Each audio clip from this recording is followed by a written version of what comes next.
ஆடி அமாவாசையை முன்னிட்டு ராமேஸ்வரம், ஸ்ரீரங்கம், கன்னியாகுமரியில் பொதுமக்கள் தங்கள் முன்னோர்களுக்கு தர்ப்பணம் கொடுத்தனர்.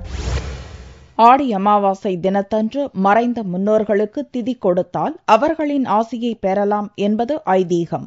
இதனை முன்னிட்டு ஆடி அமாவாசை தினமான செவ்வாய்க்கிழமையன்று தமிழகத்தில் புண்ணிய ஸ்தலங்களாக கருதப்படும் ராமேஸ்வரம் அக்னி தீர்த்தத்தில் நாட்டின் பல்வேறு பகுதிகளிலிருந்து வந்தவர்கள் கடலில் நீராடி தங்கள் முன்னோர்களின் ஆத்மா சாந்தியடைய தர்ப்பணம் கொடுத்தனர். பின்னர் ஸ்ரீ ராமநாத சுவாமி ஆலயத்தில் உள்ள 22 புனித தீர்த்தங்களிலும் நீராடி சுவாமியை தரிசனம் செய்தனர்.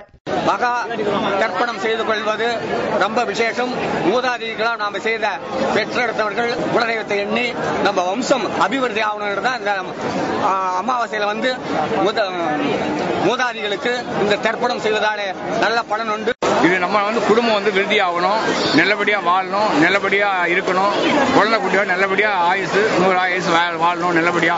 இதுக்காக முன்னோர்கள் இது பண்ணி நம்ம செய்யணும். இதுக்காக வருஷம் நாங்க வருவோம். நாங்க முக்கடல் சங்கமிக்கும் கன்னியாகுமரியில் ஆயிரக்கணக்கானவர்கள் புனித நீராடி தங்கள் முன்னோர்களுக்கு தர்ப்பணம் கொடுத்தனர். திருச்சி ஸ்ரீரங்கம் காவிரி கரையில் வெள்ளம் கரை புரண்டு ஓடுவதால் பக்தர்கள் புனித நீராட முடியாமல் தெருக்களில் உள்ள குழாய்களில் குளித்துவிட்டு தங்கள் முன்னோர்களுக்கு தர்ப்பணம் கொடுத்தனர்.